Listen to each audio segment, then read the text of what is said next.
Bonjour et bienvenue pour ce nouveau numéro de Bourneau News. Tout de suite, nous retrouvons Monsieur Beck qui nous parle d'une soirée folklorique ce samedi à Prilly. Bonjour, je viens vous présenter mon club de yodeleurs.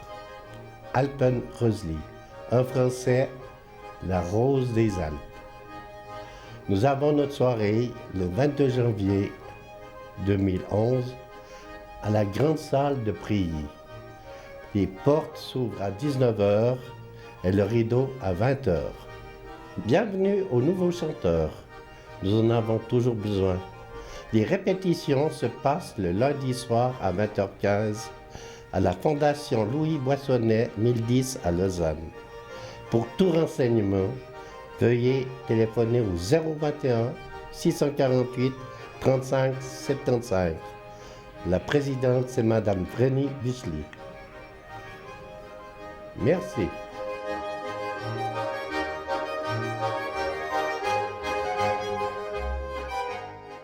Vous avez découvert il y a peu de temps le groupe La Grand-Mère Indigne. Tout de suite, on retrouve un interview. Vraiment, je me rappelle plus des paroles. Ça parle de bourse, en fait, de finances, principalement. Un peu d'Argentine et du Togo.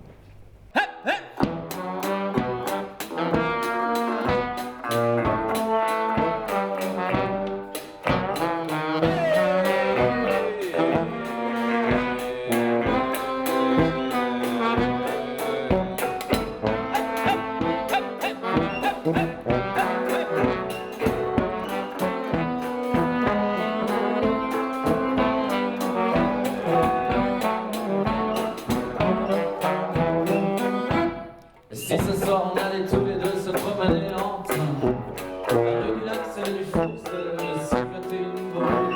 Si on prenait le temps de poser le pied un quart d'heure pour voir entre nos amitiés, nos amours, comment ça va sous la lune, ne parlons pas mais disons-nous tout. La nuit est lourde, on peut bien se coucher dessous, ne parlons pas mais disons-nous tout. Je vais déplier un peu, il en reste assez pour nous.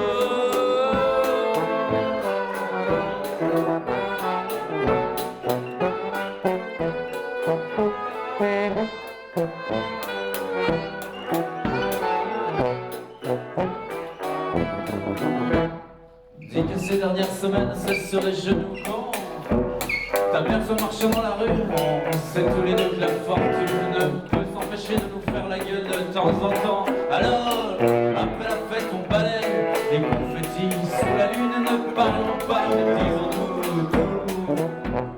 La nuit est lourde, on peut bien s'en coucher dessous. Ne parlons pas mais disons-nous tout. Si tu as depuis un peu, il en reste assez pour nous.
Parce que c'est mieux de ne pas parler.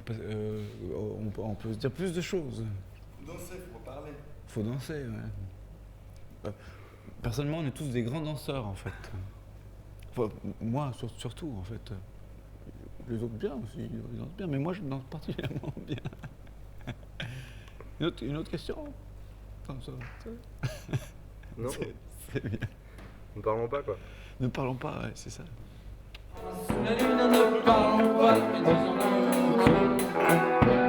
La nuit est lourde, on peut bien se coucher le soir. Ne parlons pas, mais disons-nous tout. Si on a dépit un peu, il en reste assez pour nous.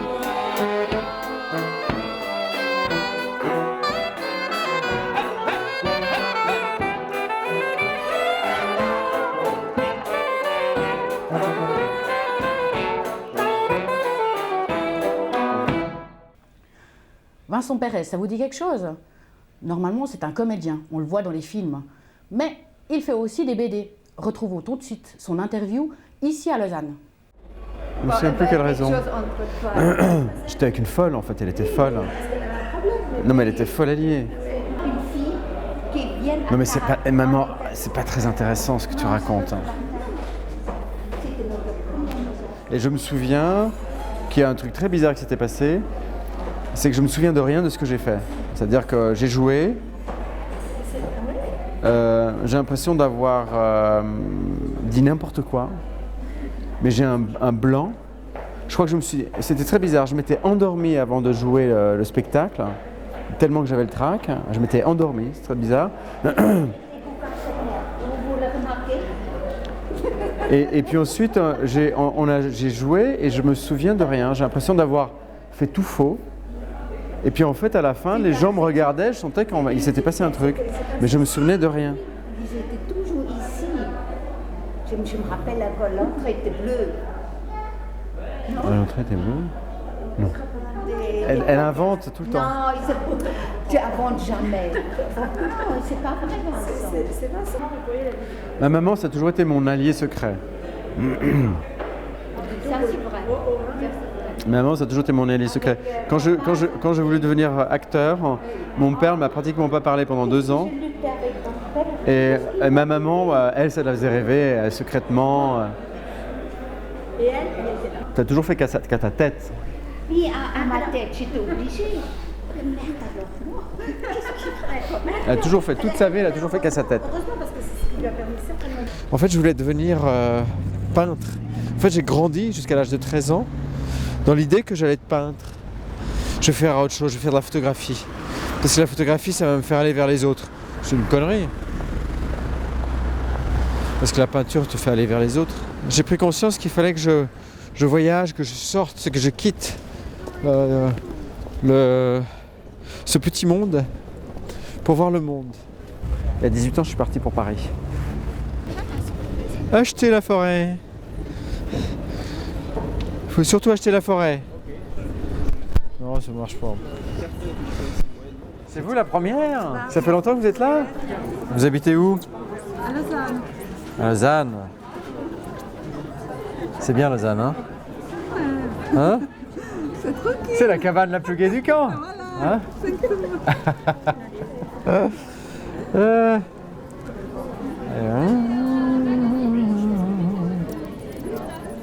Voilà. Voilà. Merci beaucoup, au revoir. Au revoir.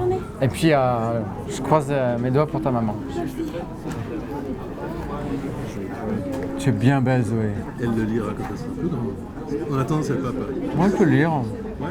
La veuve noire, le chevalier vert et le moine reviennent au village sans l'armée qu'ils étaient allés chercher en Espagne, et en apprenant la mort de Faunus, donc le mari de Titiana qui a perdu cet enfant pendant l'absence de son mari. Et ça, c'est terrible. Donc toutes ces douleurs l'ont brisé, et cette Titiana, en fait, a résisté longtemps, mais là ne résiste plus parce que tout a été, tous les murs, les paliers de protection ont été brisés.